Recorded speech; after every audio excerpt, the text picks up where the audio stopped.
Hello. Welcome welcome welcome. ये मैं आ गया आरटीपी एससीएमपी मई 23 में। ठीक है, तो सर इस आरटीपी में नया क्या है? इंटरेस्टिंगली इस आरटीपी में सिर्फ एक ही क्वेश्चन है जो आपका पहले शायद ना किया हुआ हो इन द न्यू सिलेबस, और वो है question number 3। Rest all are already covered in previous series of questions, तो मैं उसमें घुस भी नहीं रहा। ठीक है, और ये क्वेश्चन 3 एक्चुअली सीए के लिए नया नहीं है, सीए न्यू सिलेबस के लिए नया हो सकता है क्योंकि ये ओल्ड सिलेबस का क्वेश्चन है।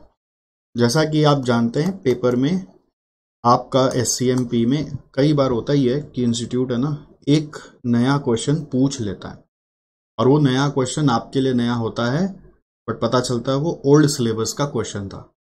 तो इसके लिए बच्चे कई बार पूछते हैं सर ओल्ड सिलेबस का कितना क्वेश्चन करें, तो मेरा जवाब रहता है कुछ भी अलग से चला के नहीं करेंगे, जो सरप्राइज आएगा एग्जाम हॉल में डायरेक्टली डील करेंगे, क्योंकि वो समंदर है, अथाह सागर है, वहां से एक आध सम करके निकल सकना पॉसिबल नहीं है। अब क्या है, मैं आपको एक लिस्ट बना के दे दूं और आपका बर्डन भर जाए, मैं ऐसा चाहता नहीं। तो मैं ये चाहता हूं कि आप न्यू सिलेबस पे फोकस करें और एक आध जो ओल्ड सिलेबस का क्वेश्चन आएगा उसको मैनेज करें। ठीक है, तो ये एक टीक्यूएम का क्वेश्चन है। इस तरह का वर्किंग्स ऑलरेडी आपने किया हुआ है, ऐसा सम्स आपने किया हुआ है, just a little bit extra things are there which is very easy to understand once if you do with me. देखो, मैं बच्चों का कॉन्फिडेंस हमेशा देखते रहता हूं। एससीएमपी में नॉर्मली आपको ऐसे कोई टेंशन नहीं है, बट नया क्वेश्चन आते ही थर थर थर थर थर थर थर थर थर थर थर थर थर थर थर थर थर एक अंदर में वरी चालू हो जाता है, डर चालू हो जाता है। तो वरी और डर में अगर आप कोई भी चीज करोगे तो ऐसे ही नहीं होना। तो जब वरी और डर आएगा इसका मतलब वो होना ही नहीं। तो सबसे पहले वरी और डर को खत्म करना है। क्या होता है, हम लोगों का ये है इंटेलिजेंस, जिससे हम लोग सम कर सकते हैं। और वरी और डर जैसे ही आता है कि ये मेरे से होगा कि नहीं होगा, अगर ऐसा आ गया तो, अगर ऐसा पेपर आ गया तो, वो आपके इंटेलिजेंस को ढक देता है। ठीक है, अब आपको क्वेश्चन करना है, तो क्वेश्चन करने के लिए चाहिए ये इंटेलिजेंस, जो कि आप में ऑलरेडी होता है, बट वो वरी और डर आपको करने ही नहीं देगा। तो इसलिए कृपया करके वरी मत करिए, डर मत रखिए, no worries, so that this is removed and you are able to deal with intelligence in order to handle new questions. This is one emotional aspect of handling the new questions. And now how to handle the new question? तो सबसे पहले मैं ये बोलूंगा कि देखो, आप सीधा वीडियो देख रहे होंगे और सोचेंगे कि वीडियो देख देख के सर जो बोल रहा है उसको सुन लो, तो उससे फायदा नहीं होना। ठीक है, मैं क्या बोलना चाह रहा हूं, आपको करना क्या चाहिए, एक बार इस क्वेश्चन को एसजीजी में बोलता हूं ना हमेशा, स्टार्ट करो, गलत करो, गंदा करो। एक बार कॉपी लो, कॉपी क्या पन्ना ले लो, पेज ले लो, क्वेश्चन पढ़ो। आपको एक्टिव रीडिंग में हमेशा सिखाया हूं, अगर आप एक्टिव रीडिंग नहीं जानते तो हमारे यूट्यूब में अलग से एक वीडियो है एक्टिव रीडिंग के ऊपर, उसको सर्च करके जरूर देखिएगा। तो एक्टिव रीडिंग से पता चल जाता है कि क्वेश्चन में क्या दिया हुआ है। एक्टिव रीडिंग करने का मतलब है तोड़ तोड़ के क्वेश्चन को पढ़ो और उसका वर्किंग या डायग्राम बनाते चलो, और देखो कहां तक पहुंचते हो क्वेश्चन पढ़ते पढ़ते। तो हो सकता है एंड तक आपको कोई आंसर क्लिक भी कर जाए। तो यू शुड ट्राई इट। सही और गलत का चिंता किए बिना अगर आप अटेम्प्ट करोगे तो आपका चांसेस है कि सही हो जाएगा। तो चलिए, लेट मी स्टार्ट नाउ। आप एक बार पॉज करके अपने से ट्राई करके फिर आगे आओ तो बढ़िया है। इस वीडियो में मैं आपको ना एसएफएम का भी आरटीपी का एक ही नया क्वेश्चन है वो भी कराऊंगा। ठीक है, तो ध्यान रखिएगा। WEI Limited has a dedicated set of production facilities for an auto component coded X pertaining to the gearbox of its leading car GX2. With a vendor park set up in the vicinity of the parent manufacturing plant, the just-in-time system ensures that no stock of materials, work in progress or finished goods are held.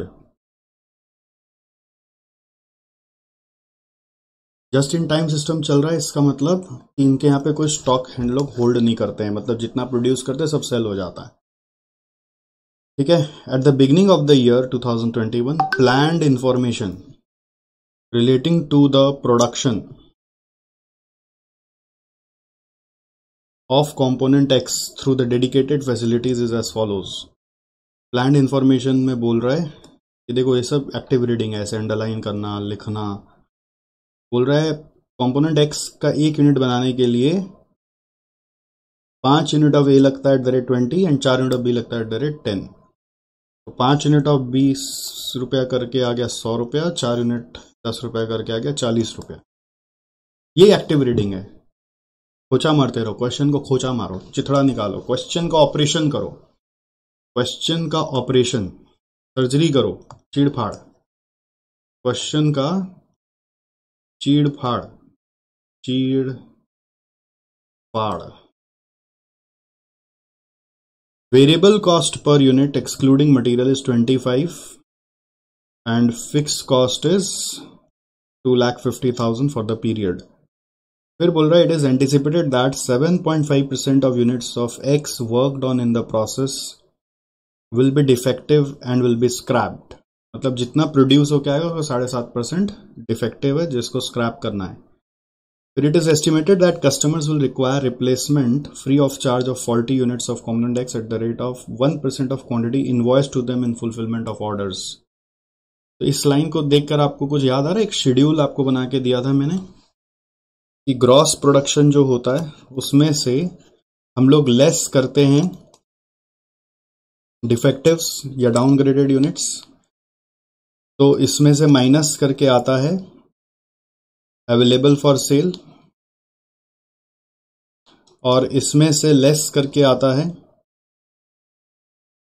Free replacements, ये minus करके आएगा replacement, minus करके आएगा invoiced. ये flow आपको याद है? तो क्वेश्चन बोल रहा है प्लान्ड में 7.5% इसका ये प्लान्ड है और इनवॉइस्ड का 1% ये प्लान्ड है। ठीक है, फ्री रिप्लेसमेंट। अब WEI is pursuing a TQM philosophy.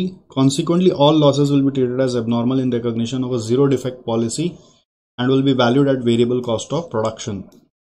तो वेरिएबल कॉस्ट ऑफ प्रोडक्शन अगर आप देखोगे तो 100 + 40 + 25 आ रहा है।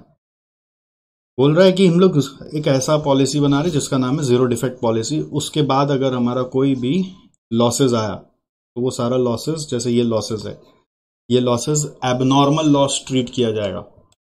ठीक है, और उसका कॉस्ट वेरिएबल कॉस्ट पे निकाला जाएगा। फिर actual statistics for each of the years 21 से 23 for the component X are given below. तो यहाँ पे जो ईयर था बिगिनिंग ऑफ ईयर 2021 का बात हो रहा था। ठीक है, और 21 के बाद फिर 2 साल का और दे दिया है। तो वर्क ऑन इतना दिया हुआ, ये सारा एक्चुअल्स है। ठीक है, वो ऊपर में प्लान्ड था और ये एक्चुअल्स है। तो work on in the process means ये वाला, this is work on gross production, जिसके ऊपर प्रोसेस में काम हुआ। ओके, तो work on in the process मालूम है और इनवॉइस टू कस्टमर्स मालूम है। तो जैसे 2021 में अगर आप देखोगे, फॉर एग्जांपल, आप लिखना नहीं अभी, हाँ आप खाली देखो, कैलकुलेशन में भाग लो। अगर ये 6005 है तो प्लान्ड डिफेक्ट्स कितना आना चाहिए? इसका 7.5%, 6005 का 7.5% कितना आता है? 450 आता है अप्रॉक्स। ठीक है, और इनवॉइस्ड बोल रहा है आपको, इनवॉइस्ड, एक मिनट कैसे लिखें, हाँ ठीक है, ठीक लिखा। इनवॉइस्ड है 5,500 और उसका 1%, इसका 1% प्लान्ड में आएगा। तो 5,500 का 1% कितना आता है? 55।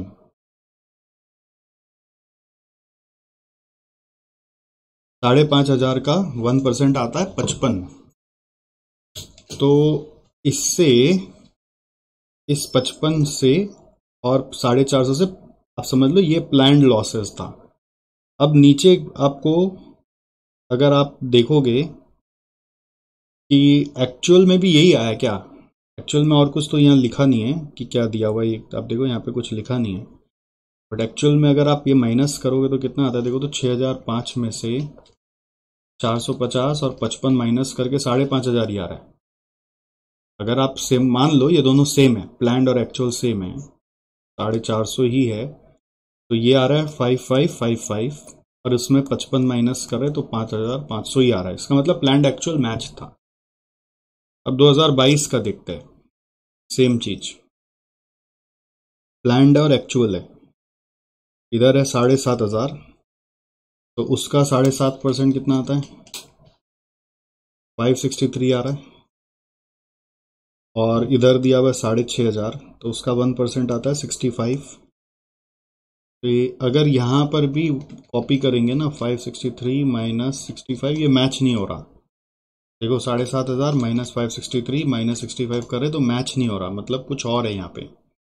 ठीक है, 2023 में अगर आप आओगे, उसका भी प्लान्ड एक्चुअल चेक करो, तो वहां पे 7000 और 6500, 7000 का 7.5% प्लान्ड में डिफेक्ट कितना आ रहा है, 525, और ये माइनस करके आ रहा है 6475, और यहाँ पे 65 होगा, माइनस 65, ये भी नहीं आ रहा। ठीक है, तो ये प्लान्ड मैंने लिखा, एक्चुअल में मैच नहीं हो रहा है, इन दोनों को माइनस करके एक्चुअल में आ रहा है तो मैच नहीं हो रहा एक्सेप्ट 2021। ठीक है, आगे देखते हैं। फिर आपको टोटल कॉस्ट जो इनकर हुआ वो दे रहा है मटेरियल ए बी का। नॉर्मली टोटल कॉस्ट जो भी लगता है ना, वो ऑन वर्कड ऑन यूनिट्स लगता है, मतलब ऑन ये वाला units, worked on in process units पे लगेगा। तो आप इसका भी रेट्स चेक कर सकते हो कि 840,700 डिवाइडेड बाई 6005 करो, देखो कितना आ रहा है, 140। अब 140 कैसे आ रहा है ये 100 और ये 40, इसका मतलब ये 140 के हिसाब से, ऐसे सब में चेक करो, 140 इंटू 7500, 140 इंटू 7000, सब में 140 का रेट ही है, मतलब जो प्लान रेट है वही टोटल कॉस्ट है।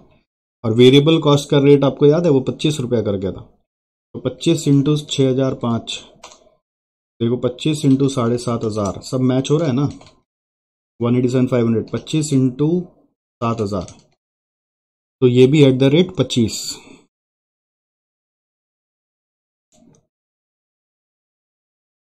समझ में आया?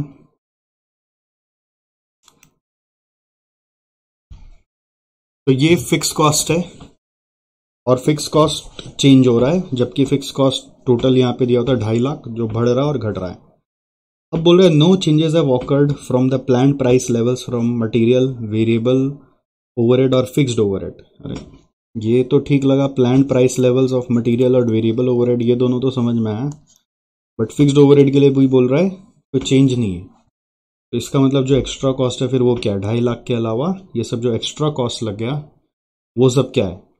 अगर आप देखोगे एक्स्ट्रा, अगर माइनस करोगे ना 2.5 लाख, इसमें से अगर आप 2.5 लाख मान लेते हैं, वो बोल रहा है चेंज नहीं होना चाहिए था, बट चेंज तो हुआ है, तो वो एक्स्ट्रा कॉस्ट कुछ होगा।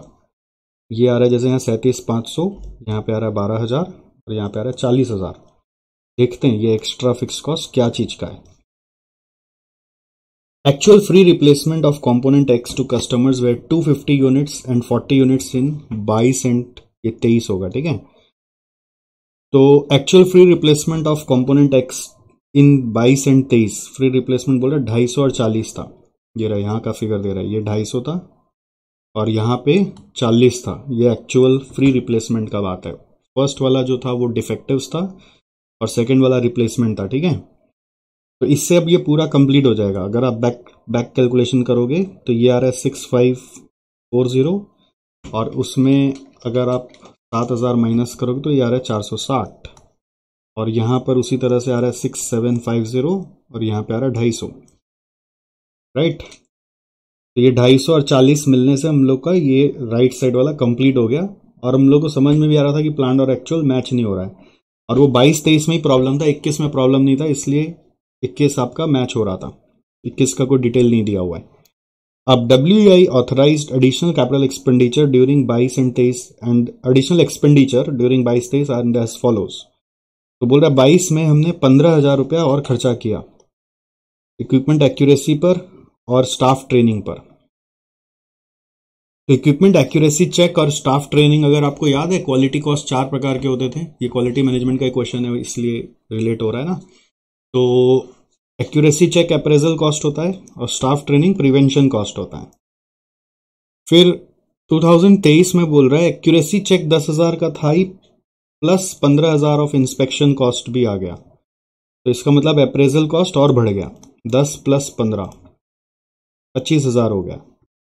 और also staff training cost of 5,000 तो था ही, plus 3,000 extra unplanned maintenance of equipment, तो ये दोनों प्रिवेंशन कॉस्ट और बढ़ा लिया। तो अप्रेजल कॉस्ट हो गया 25,000 और प्रिवेंशन कॉस्ट आ गया और 8,000, 25 और 8 33। तो हिसाब से ये एक्स्ट्रा मैच हो जाना चाहिए था, ठीक है। बट छोड़ो, नहीं हो रहा अभी, उस पर दिमाग मत लगाओ, नहीं हो रहा मैं क्या करूं। तो क्वेश्चन बोल रहा है, अब देखो यही है क्वेश्चन का सर्जरी, इसी को हम लोग बोलते हैं, this is the surgery of the question. पहला सवाल क्या है, check whether in the year 2021 actual results were achieved at the plan level in respect of quantities and losses and unit cost level for material and variable cost. अगर आपको ये नहीं समझ में आया तो दोबारा पढ़ो, नहीं समझ में आया तिबारा पढ़ो। प्रॉब्लम कहाँ है पता है, हम लोग को सॉल्यूशन सब आता है, हमको क्वेश्चन नहीं समझ में आता। क्वेश्चन समझ में आने लग जाएगा, आपसे सम बनने लग जाएगा। तो क्या करने का आपको, चेक करने का है whether planned and actual were same in respect of losses and cost in 2021। तो 2021 का तुम चेक कर चुके थे भाई, यही पार्ट को आपको सॉल्यूशन में दिखाना है, प्रॉपर्ली लिख के दिखाना पड़ेगा। ग्रॉस प्रोडक्शन ये है, डिफेक्टिव ये है, तो मान लो अगर ठीक से बोले तो ये पूरा को क्वेश्चन में दिखाना बोल रहा है पार्ट 1 में। दिस इज पार्ट 1 हो गया। तो चेक कर दिया हमने, क्वेश्चन पढ़ते पढ़ते ही चेक कर लिया था, वही चेक करने बोला है। और यूनिट कॉस्ट लेवल भी हमने चेक किया था, ये रहा, डिवाइड किया था ना आपका यहाँ पे क्वेश्चन पढ़ते पढ़ते, ये रेट इसको इससे डिवाइड करके और इसको इससे डिवाइड करके क्या आ रहा है, ये भी हो गया। तो हमें सॉल्व्ड, क्या यही था, हाँ। अब सेकंड क्या बोल रहा है, using figures arrived A in order to calculate the value of internal and external failure cost for 2021। तो 2021 का इंटरनल फेलियर कॉस्ट,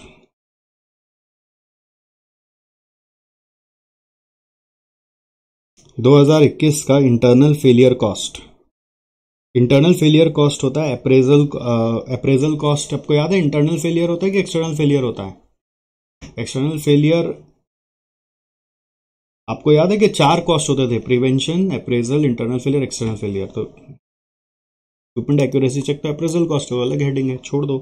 आपको इंटरनल और एक्सटर्नल फेलियर कॉस्ट बोला है, तो इंटरनल फेलियर कॉस्ट होता है डिफेक्ट्स जो आपका बन गया है, डिफेक्ट्स, ये जो डिफेक्ट्स आपका बन गया है ना, जो वर्क आपने डिस्पैच नहीं किया ये वाला, तो वो 450 यूनिट था, तो उसका कॉस्टिंग पूछ रहा है। तो कॉस्टिंग बोला था वेरिएबल कॉस्ट पे आपको वैल्यू करना है। वेरिएबल कॉस्ट कितना, 140 + 25, 165 करके। तो इसका आंसर क्या होगा, 165 × 450। और एक्सटर्नल फेलियर कॉस्ट होता है फ्री रिप्लेसमेंट्स। फ्री रिप्लेसमेंट कितना था 2021 में, 55। तो 55 इंटू फ्री रिप्लेसमेंट जो हुआ वो 55 × 165। तो ये आपका आंसर आ गया। इसको सजा तो लोगे ही आप, इतना तो कर ही सकते हो। ये हो गया, ये हो गया। अब prepare a statement for year 22-23 which provide reconciliation between number of components invoice to customer with those worked on in the process. The statement should show the change from planned quantity of process loss and change from planned quantity of replacement in customer hands. अब ये 2022 और 23 का पूछ रहा है, बस बोल रहा है चेंज भी दिखाना है। तो चेंज मतलब एक और कॉलम बढ़ जाएगा, ठीक है। यहाँ पे प्लान्ड एक्चुअल के बाद एक और चेंज कॉलम दिखाएंगे, जिसमें 563 - 250 करके यहाँ पे 313 और लॉस आ गया। यहाँ पे 65 - 250 185 नेगेटिव हो गया, कम हो गया, ठीक है। ऑलराइट, या उल्टा भी बोल सकते, यहाँ पे सेविंग्स हो गया, ऐसा बोल सकते हो। सेविंग्स हो गया तो फेवरेबल है, और यहाँ पे ज़्यादा हो गया तो एडवर्स है। उसी तरीके से यहाँ पे भी एक चेंज का कॉलम बनेगा। तो 525 का 460 हो गया तो 65, 65 से 40 हो गया तो 25। दोनों में सेविंग्स आ गया, कम हो गया, फेवरेबल है। तो यही पूछ लिया, पार्ट सी भी हो गया। पार्ट सी में अब इसी स्टेटमेंट में 22 और 23 का कॉलम दिखाना है, ठीक है। इसके बाद क्या बोल रहा है पार्ट डी में, prepare a statement for year 22-23 which shows actual internal failure cost, external failure cost, appraisal cost और प्रिवेंशन कॉस्ट। तो ये भी हो जाएगा। अब internal failure cost, external failure cost सब एक्चुअल पे दिखाना है, ठीक है, एक्चुअल पे, अप्रेजल कॉस्ट और प्रिवेंशन कॉस्ट। तो इंटरनल फेलियर, एक्सटर्नल फेलियर में इंटरनल फेलियर है डिफेक्टिव्स, एक्सटर्नल फेलियर है रिप्लेसमेंट्स, अप्रेजल कॉस्ट में इक्विपमेंट एक्यूरेसी चेक, और इधर है आपका staff training. Equipment accuracy check है और एक इंस्पेक्शन कॉस्ट है, ठीक है। और स्टाफ ट्रेनिंग के अलावा यहाँ पे एक और प्लांट मेंटेनेंस का कॉस्ट है। अब ये दो कॉलम बना लो, 22 और 23।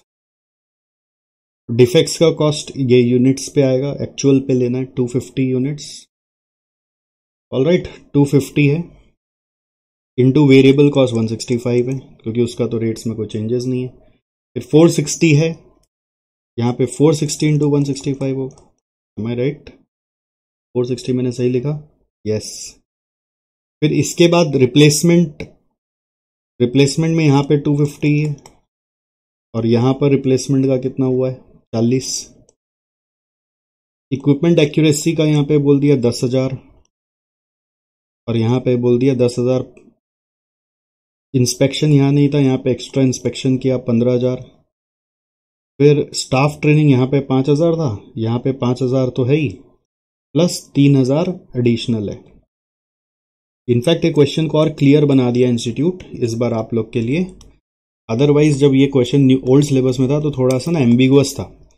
कहाँ पर एम्बिगुअस था? यहाँ पर जाके, वहाँ पे हम लोग मार्क कराते थे जब ओल्ड सिलेबस में पढ़ाते थे। वो लोग वहाँ पे ना 2023 में इस इंस्टीट्यूट ने लिख के दिया हुआ था बस ये 15,000 इंस्पेक्शन कॉस्ट लगेगा और 3,000 एक्स्ट्रा प्लांट मेंटेनेंस होगा। तो हम लोग ये सोचते थे कि बस 15 और 3 होगा, जबकि होता है पुराना प्लस नया। पुराना बंद हो गया ऐसा बोला नहीं, वहां पे एक अजम्पशन लेते थे। अगर क्वेश्चन में खाली 15 और 3 बोला होता तो हम ये थोड़ी ना मानेंगे कि 10 और 5 बंद हो गया। हम ये मानेंगे 10 और 5 भी चल रहा है, प्लस 15 3 भी आ गया। तो वो हम लोग एक नोट में लिखा देते। इस बार तो प्लस लिख ही दिया है तो वो टेंशन ही खत्म हो गया, राइट? कुछ है ही नहीं ना क्वेश्चन में, मानते हो क्या कुछ है? तो सम हो चुका है ये, और अब आपको बस इसको ढंग से सजाना है। अच्छा, मेरा यहाँ पे मिस्टेक हुआ ना, ये 750 होगा, 250 लिखा हूं मैं।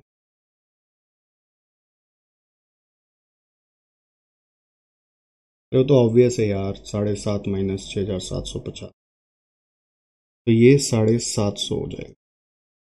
तो उसका वो चेंज भी चेंज हो जाएगा। यहाँ पे 563 माइनस 750 187 आ जाएगा, करेक्ट?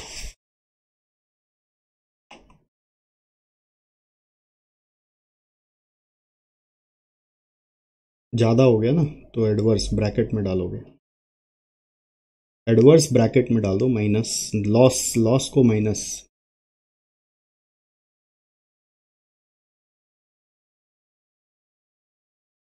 हो गया ये खत्म।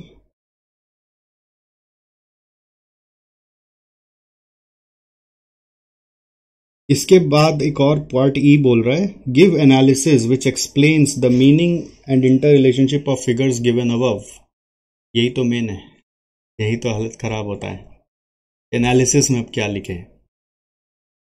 ठीक है? तो analysis is something where we actually get confused this kind of question में। तो देखो ऐसे समझाना पड़ेगा थोड़ा सा फैक्ट्स लेकर कि in 2021 what happened? Everything was as per planned, ये बोलोगे। In 2022 there was deviations, as a result this was the extra defective, this was the extra replacement, and this might be the extra cost because of it. Similarly in 2023 we are seeing that there is a reduction in the number of defects and reduction in number of replacements as compared to the plant. Okay, so there is a savings. Now why this savings is coming? Because in 2022 the first time the company started doing accuracy check and staff training. As a result 15,000 rupees was incurred, and this did not seem to show any effect in 2022, but it resulted in positive effects in 2023 when along with that additional costs were also incurred. So that resulted in savings of this and this. तो ये आपका savings जो हुआ, इसका आप savings भी निकाल सकते हो ना. 65 और 25 मिला लोगे, इंटू 165 करोगे तो 14,850 आ रहा है. 65 प्लस 25 इंटू 165 करें तो 14,850 आ रहा है. As against that, the additional cost of quality was this in 2023. So the question is, additional cost of quality मतलब ये वाला, ये जो कॉस्ट लगा फॉर एग्जांपल कितना था वो, मैं तो बोल रहा था कॉस्ट सेव हुआ प्लांट के कंपैरिजन में. ठीक है, प्लांट के कंपैरिजन में सेव हुआ.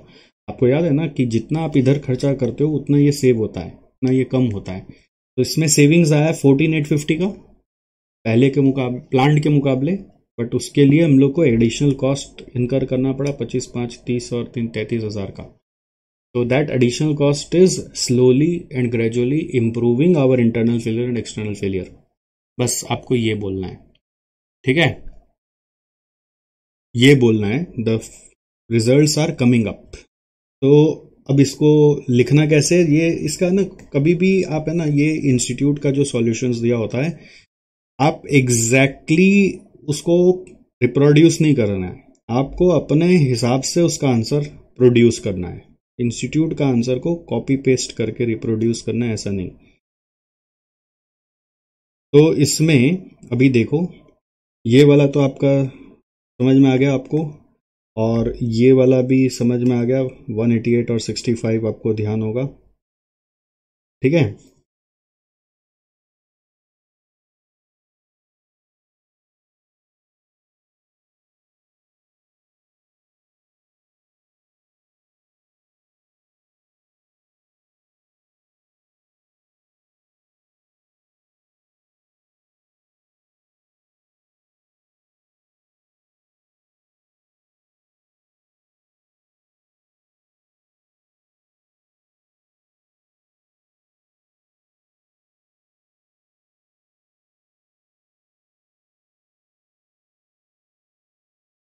देखो अब आप सॉल्यूशन से मिला लो सब.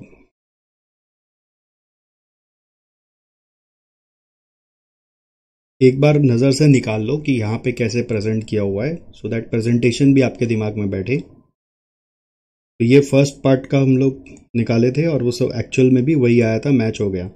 और फिर कॉस्ट का भी रेट हम लोग चेक किए थे. फिर इंटरनल फेलियर एक्सटर्नल फेलियर भी हम लोग निकाले थे. फिर पार्ट सी में इन्होंने डिफेक्ट्स का निकाला, फिर यहाँ पर खाली डिफेक्ट्स का निकाला और ये रिप्लेसमेंट का निकाला. इधर थोड़ा प्रेजेंटेशन अपने स्टाफ से कर दिया है. ठीक है, तो ये आपको दिख रहा है 65 का 250 हो गया तो 185 एक्स्ट्रा हो गया और यहाँ पे 25 कम हो गया. वही मैं देख रहा था ना हम लोग कैसे किए. हम लोग थोड़ा सा यहाँ पर निकाले ना 65 और डिफेक्ट्स का है चेंज यहाँ पर 187. वो 187 188 में ज़्यादा फर्क नहीं पड़ रहा है. 187 और 65 और फिर 185 और 25. वही देख रहे थे आंसर कि हम लोग का यहाँ सेम ही आया ना. 185 और 25 आया है और ये भी आया. ठीक है, और फिर कॉस्ट है मेन एनालिसिस. तो पहले आपका बस लिख दिया कि it indicates that free replacement to customers were 185 greater than planned in 2022 but 25 less than planned. In contrast, in process defects were 188 more than planned in year 22 and 65 less than planned. इसमें तो कुछ जोर आना नहीं है लिखने के लिए, बेसिकली वेरिएंस के बारे में लिखना है. फिर both internal failure and external failure costs have increased substantially in 2022 but decreased significantly in year 23. ठीक है, तो वो भी आप अपनी भाषा में लिख सकते थे कि 2022 में उतना अच्छा रिजल्ट नहीं आया बट 23 में आया. फिर एडिशनल फेलियर कॉस्ट क्या आया वो भी आप निकाल के बता सकते हो. और it seems expenditure on inspection and extra expenditure on plant maintenance has yielded major results. This should be thoroughly analysed and be adopted as a successful tool to reduce failure cost. Reduce failures will also improve the brand equity and customer satisfaction of the product. ये line मैं नहीं बोला था but आप इसको जरूर add करिएगा. हो गया, सम ओवर. ठीक है, कुछ कुछ एक आध जैसे क्या होता है ना, अपना अटेम्प्ट करके आप आंसर चेक करते हो तो आपको पता चलता है where where the gaps in your mind. Okay, चलो एक और क्वेश्चन है, ये आपका बैलेंस स्कोर कार्ड का क्वेश्चन है, ये भी ओल्ड सिलेबस का क्वेश्चन है, ठीक है, 11 नंबर, ये भी ओल्ड सिलेबस से उठा के डाल दिए। इसमें अगेन आपको रीड करना चाहिए, एक बार अपने से सोचना चाहिए। इस क्वेश्चन में इंस्टीट्यूट बोल रहा है कि एक रिजॉर्ट है हार्ड रॉक कोकोनट नाम का, जो कि एक famous island of Pacific ocean पर लोकेटेड है, that vows to isolate its guests from the hustle and bustle of everyday life. Its leading principle is all contemporary amenity wrapped in old world charisma. Each of the resort's 18 villas has a separate theme. के पास 18 villa है but सबका अलग अलग theme भी है। And guests often ask for a specific villa when they make reservation। मतलब ये एक बहुत अच्छा यूएसपी मतलब होता है यूनिक सेलिंग प्रोपोजिशन, जो बाकियों से कॉम्पिटेटिव एडवांटेज इसको दिला रहा है। Villas are ideal for families or friends traveling together, and these villas feature luxurious accommodation spanning 2 floors। क्या बोलते हैं 2 floors को? ड्यूप्ले बोलते हैं, ड्यूप्ले, प्रोनाउंसिएशन ड्यूप्ले है, लिखते डुप्लेक्स है, ठीक है।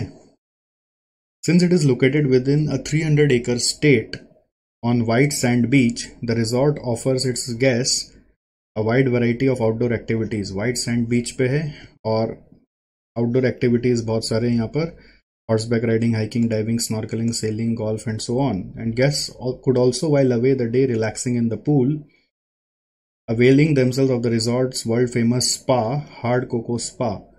The dining room, which only has 3 tables for the public, is acceptable, proud of its 4-star rating। Tables for the public का मतलब होता है जैसे उस आइलैंड के भी लोकल लोग जो रहते होंगे, रईस लोग, वो लोग भी तो आएंगे ना, तो अगर पब्लिक के लिए 3 टेबल है मतलब इन हाउस गेस्ट को ज़्यादा इंपॉर्टेंस दिया जाता है। बहुत सारे ऐसे रिजॉर्ट्स हैं जो बाहर के गेस्ट को अलाउ ही नहीं करते, जो रहते हैं सिर्फ उन्हीं को सर्व करते हैं। अभी मेरे साथ ऐसा हुआ, ठीक है, एक रिजॉर्ट है वन्या विलास, गूगल कर लीजिएगा, उसका रेट्स वेट्स देख लीजिएगा। तो हम लोग गए हुए थे, तो हम बोले भाई आपके यहाँ पे आके लंच कर सकते हैं, अलाउ ही नहीं किया। No, we don't have any occupancy available। The first priority is to serve our internal guests। सही है। खैर, develop a balanced scorecard for Hard Rock Coconut। Note it is sufficient to give 2 measures in each of the 4 perspective। Balance score card का आपको format ध्यान है, 4 perspective में पहला financial होता है, दूसरा कस्टमर सेटिस्फैक्शन होता है, उसके लिए इंटरनल बिजनेस में चेंजेस लाते हैं, तो उसके लिए learning and growth of employees कराते हैं। तो ये 4 पर्सपेक्टिव में बोल रहा है आपको डेवलप करना है, तो 2 measures in each of the 4 perspective सोचना है। तो ये तो आपको रटाया हुआ है, होटल के एंगल से कुछ भी बोल दो, मतलब कुछ भी, मतलब होटल के रेलेवेंट वाला में बोलो। अब एक बार वीडियो पॉज करो और 1 मिनट के लिए बस खुद से सोचो कि आप अगर एग्जाम में इसको लिखते तो क्या क्या पॉइंट्स लिखते, फिर मेरे साथ टैली करना। सोचा आपने? देखो, फाइनेंशियल एक होटल या रिजॉर्ट में क्या हो सकता है, आपका रूम डेज ऑक्यूपाइड हो सकता है, ठीक है, जीपी रेशियो हो सकता है, operating expenses as a percentage of sales हो सकता है, बहुत सारा लिख सकते हो आप, आरओआई लिख सकते हो। कस्टमर सेटिस्फैक्शन में कस्टमर सेटिस्फैक्शन रेटिंग हो सकता है, कस्टमर सेटिस्फैक्शन में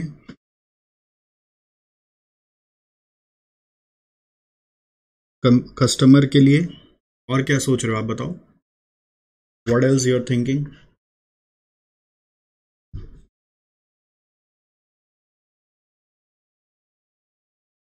रिपीट कितना कर रहा है वो लिख सकते हो आप, रिपीट कस्टमर्स कितने आ रहे हैं, दोबारा कितने आ रहे हैं, percentage of total customers.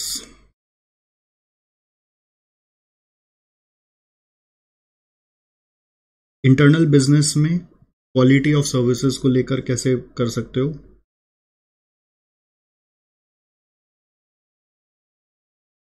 Internal business में आप हो सकता है कि जैसे ये जो सर्विसेज दे रहे हैं उसकी अवेलेबिलिटी रहती है कि नहीं रहती है, मतलब क्यू बन जाता है बहुत बार। तो कैपेसिटी यूटिलाइजेशन रेशियो बोल सकते हो आप of each activities, capacity utilisation of activities. देखो ये मेरे को नहीं पता है परफेक्ट आंसर है कि नहीं है, मैं तो जस्ट आपको आइडियाज दे रहा हूँ, और इनफैक्ट कोई परफेक्ट आंसर इसमें नहीं हो सकता।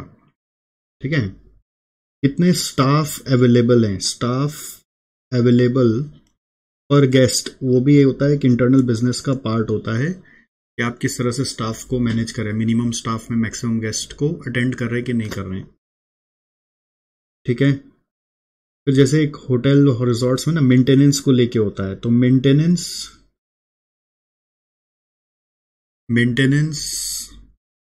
फ्रीक्वेंसी, या फिर आप बोल सकते हैं ब्रेकडाउन को मेजर कर सकते हो आप, मेंटेनेंस फ्रीक्वेंसी को मेजर कर सकते हो। मैंने एक आइडिया दिया, थोड़ा उमदा आइडिया जो जरूरी इंस्टीट्यूट से मैच करेगा, और आप भी एग्जाम में ऐसे लिख सकते हो। लर्निंग एंड ग्रोथ में आप ट्रेनिंग आवर्स, एक तो कॉमन चीज है ट्रेनिंग आवर्स, और मान लीजिए नंबर ऑफ एम्प्लॉयज रिटेंड, या एम्प्लॉय रिटेंशन रेशियो बोल सकते हो आप, एम्प्लॉय टर्नओवर रेशियो बोल सकते हो, एम्प्लॉय रिटेंशन रेशियो या टर्नओवर रेशियो बोल सकते हो। ठीक है, हम लोग इनोवेशन भी बोल सकते हैं ना, लर्निंग एंड ग्रोथ में भी इनोवेशन डालते हैं, अगर इनोवेशन इसमें डालोगे तो इनोवेशन इसमें भी डाल सकते हो। तो इनोवेशन अगर इधर डालते हो तो आप इनोवेशन का भी कोई पॉइंट लिख सकते हो, जैसे new activities added, number of new activities added, number of new activities added in the year. कुछ होता है ना, नए लोगों को नया नया चीज चाहिए तो लोग ज्यादा अट्रैक्ट होते हैं, रिपीट कस्टमर्स भी आते हैं, तो वो इंटरनल बिजनेस में भी डाला जा सकता है, न्यू एक्टिविटीज एडेड बोलकर। ठीक है, new theme added, new activities added, something like that. तो इसका कोई परफेक्ट आंसर नहीं होता, जो आपको इससे मैच होता हुआ लगेगा आप वो लिखोगे, आपको मार्क्स मिलेगा। कुछ तो कॉमन पॉइंट्स आ जाते हैं, एक दो होटल वाला पॉइंट्स जरूर लिखना चाहिए जो केस स्टडी से भी कनेक्ट होता है। तो दिस इज इट, ये आरटीपी खत्म हो गया। एक बार और बाकी का भी जो क्वेश्चन एक बार नजर से निकाल लेना, जिससे एक बार रिवीजन हो जाएगा, मेमोरी रिफ्रेश हो जाएगा। ऐसे तो नया बोल के जो था वो मैंने आपको करा दिया। ऑलराइट, तो दिस इज SCMP, और मैंने बोला ना एक SFM का भी एक ही क्वेश्चन नया मेरे को लगा है, वो भी मैं भी कराता हूं, रुको। तो देखो ये मैं आ गया अब SFM का RTP में। ठीक है, आप बहुत सारे लोग सोचते हैं मैं सिर्फ कॉस्टिंग ही पढ़ाता हूं, बट ऐसा नहीं है, मैं हमेशा से SFM भी पढ़ाता हूं। CMA में तो काफी बच्चे पढ़ते हैं और CA के भी बच्चे पढ़ते हैं। मैंने कभी पुश नहीं किया किसी को कि आप मेरे से SFM पढ़ो। मे बी ये पुश करना कई बार अच्छा भी होता है, जैसे आदमी ग्रो भी करता है, बट मैंने कभी पुश नहीं किया था। बट खैर, SFM का जैसे कैसे पता चलता है हम लोगों को कि ये कोई नया क्वेश्चन आ गया कि नहीं आया, हम क्या कर रहे हैं ना, कीवर्ड्स उठाकर हम लोग एक अपना दिव्य जड़ी बूटी बुक बना रखे हैं, जैसे SCMP का वैसे SFM का भी है। तो जैसे अब यहाँ पे कीवर्ड है ब्रोकरेज फॉर एग्जांपल, ऐसे कोई रैंडम कीवर्ड उठाते हैं, तो ब्रोकरेज बोल के देख रहे, तो ये मेरा मान लो SFM DGB बुक है, दिव्य जड़ी बूटी बुक। ये अगर आप कहीं और भी पढ़ रहे हो तो ये बुक आप हमारे SGC की वेबसाइट से अवेल कर सकते हो प्रैक्टिस करने के लिए। तो ये देखो, ब्रोकरेज बोलने से ये जो चीज दिखा रहा है वो कहीं पर भी वो वाला क्वेश्चन नहीं आया। ऐसे हमें पता चल जाता है कौन सा नया क्वेश्चन आया है, कौन सा नया क्वेश्चन नहीं आया। तो बाकी सब मैच हो गया, सिर्फ अटक रहा है खाली यहाँ पर, which is the first question. ठीक है, बाकी सब में फिगर्स थोड़ा बहुत आगे पीछे होगा तो होगा, बट अदरवाइज सब मैच हो गया। तो ये क्वेश्चन क्या है, मनी मार्केट इंस्ट्रूमेंट का क्वेश्चन है।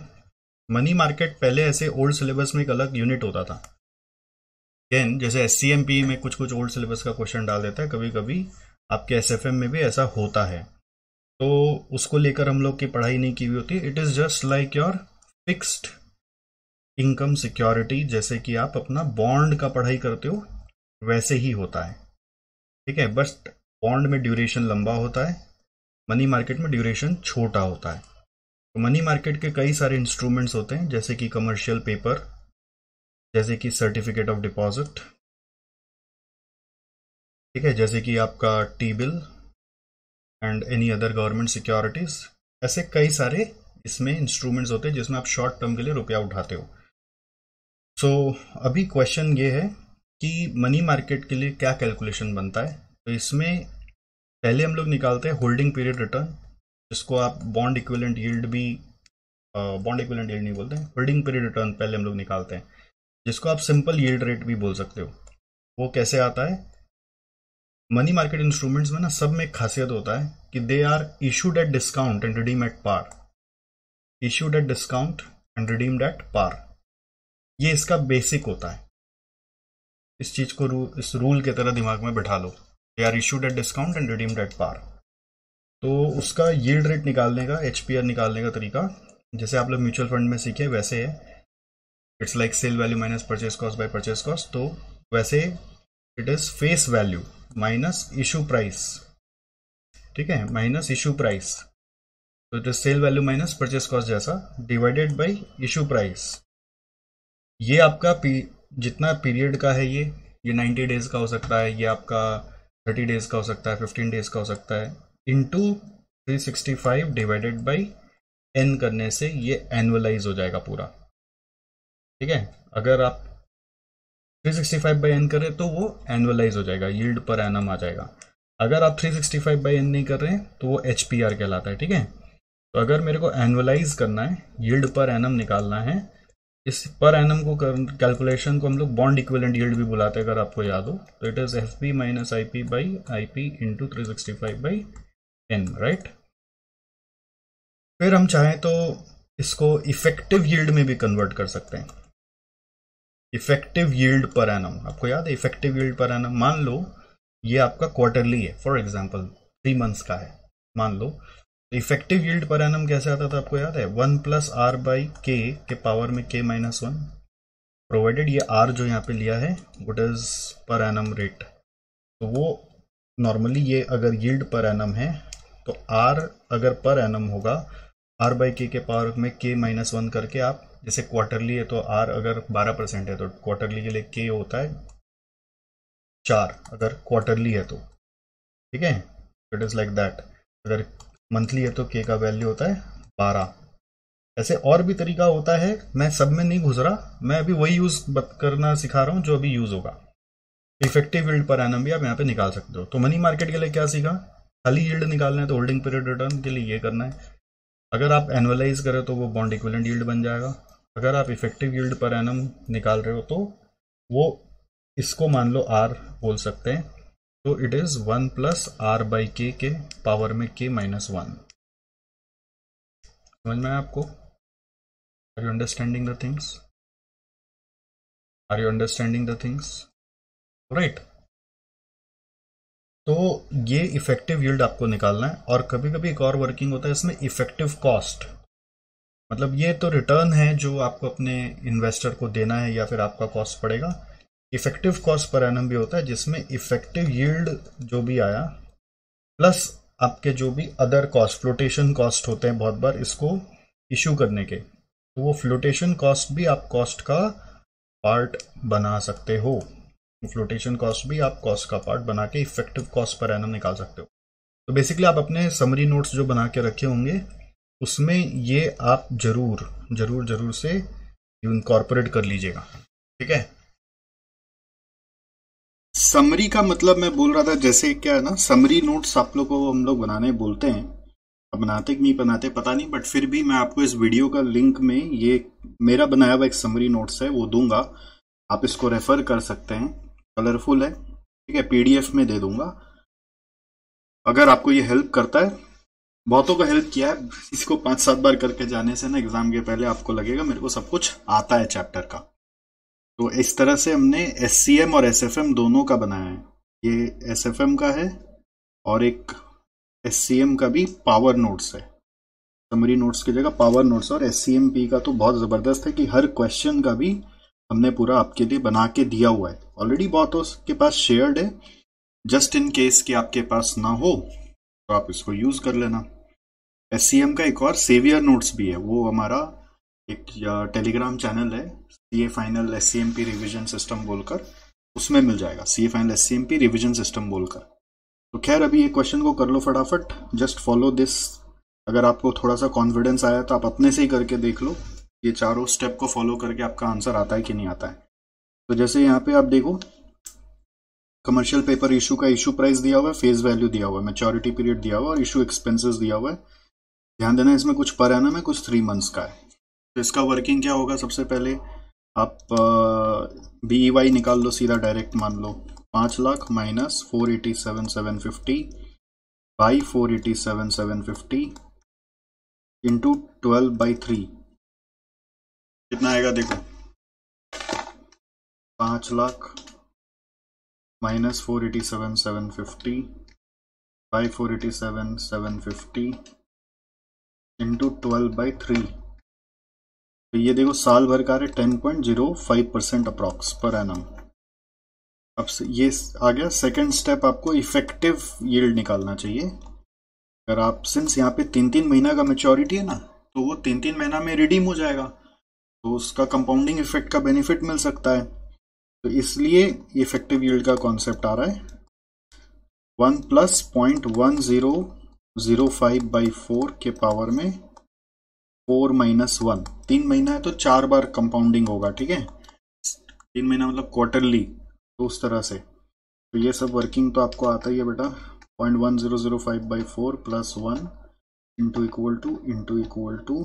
तो ये आ रहा है 10.44%। तो ये इफेक्टिव यील्ड पर एनम आ गया। और एक लास्ट वर्किंग करोगे आप, इफेक्टिव कॉस्ट पर एनम, जो क्वेश्चन में आपको पूछा है टोटल कॉस्ट ऑफ फंड्स, ठीक है। तो टोटल कॉस्ट ऑफ फंड्स में जो यील्ड देना है वो तो हमारा इंटरेस्ट कॉस्ट हो गया एक तरह से, फिर हमारा ब्रोकरेज लग रहा है। अब ब्रोकरेज जो है ना वो कंपाउंडिंग नहीं होगा, वो जस्ट इंटू 4 होगा। बोलो क्यों? क्यों सर क्यों? तो क्यों इसलिए कि भाई ब्रोकरेज तो हर बार जो नया इश्यू होगा उसके ऊपर होगा, ठीक है, तो वो कंपाउंडिंग में कैसे बढ़ेगा साल में। रेटिंग चार्जेस वो 0.55 ही दिया हुआ है और स्टैम्प ड्यूटी 0.20 फॉर 3 मंथ्स है, तो 0.20 इंटू साल में 4 बार होगा, 4 टाइम्स इन अ ईयर, तो 0.8। तो इससे क्या आ रहा है देखो, 10.44, 0.6, 0.55, 0.8, 12.39, ठीक है। और बाकी सम्स जैसे सब रिपीट आ गया, इसका मतलब अनइम्पॉर्टेंट है ऐसा मत सोचना। ये देखो अप्रॉक्स वही आंसर है, बाकी सब रिपीट हो गया मतलब अनइम्पॉर्टेंट है ऐसा मत सोचना। मेरा ये मानना है कि एक बार लेके बैठो, आधा 1 घंटा लगेगा, क्वेश्चन पढ़ो और इसी तरह से साइड में या रफ पेपर लेके प्रैक्टिस कर लो एक बार। और ये हमारा समरी नोट जरूर ले लीजिएगा, ये आपके बहुत काम आएगा। और वैसे हमारे यहाँ पर अभी रिसेंटली मॉक टेस्ट संग्राम बोलकर हमने एक सीरीज लॉन्च किया था इंटर फाइनल के लिए, बहुत सारे स्टूडेंट्स में पार्टिसिपेट किए, तो उसके लिए जस्ट थोड़ा सा ग्रेटिट्यूड आपको बोलना था कि आप लोग पार्टिसिपेट करते हैं ना तो हमारा मोटिवेशन बहुत बढ़ जाता है। तो more than 500 students already participated, which is really delightful कि मेरे तरह से, हमारे इंस्टीट्यूट की तरफ से, हमारे टीम की तरफ से उनका हेल्प हो पाया। मॉक टेस्ट इज रियली मतलब not for profit venture of hours, service line for students welfare, जिसमें कुछ बचता नहीं है और इसमें मेहनत बहुत ज़्यादा लगती है। तो जब उसमें ज़्यादा से ज़्यादा स्टूडेंट पार्टिसिपेट करते हैं बहुत दिल को शांति मिलती है कि चलो हमने कुछ तो वेलफेयर का काम अच्छा किया और उसके बेनिफिशियरीज भी आए। तो आई होप कि वो सारे के सारे बच्चे जो मेहनत किए मॉक टेस्ट संग्राम में उनको रिजल्ट्स मिले अपने मेहनत का, और आप में से ही कोई वो बच्चे हो सकते हैं। इसलिए आप लोगों का दिल से बहुत बहुत बहुत बहुत धन्यवाद कि आप लोगों ने हमारा हिम्मत बढ़ाया और हमारे हाथों से ये भला कार्य करवाया, ठीक है। तो thank you so much and I wish you all the best for your upcoming examination. So please इसको अच्छे से कर लो, दोनों SCMP और SFM को, एंड इस बार बस पास हो जाओ। और 2-2 डब्बा मिठाई का भेजना, एक SFM का एक SCMP का, ठीक है। तो वेट करेंगे आपके मिठाई के डब्बे का, और बाकी चीज़ों के लिए YouTube चैनल पे जरूर बने रहिए। सी यू सून।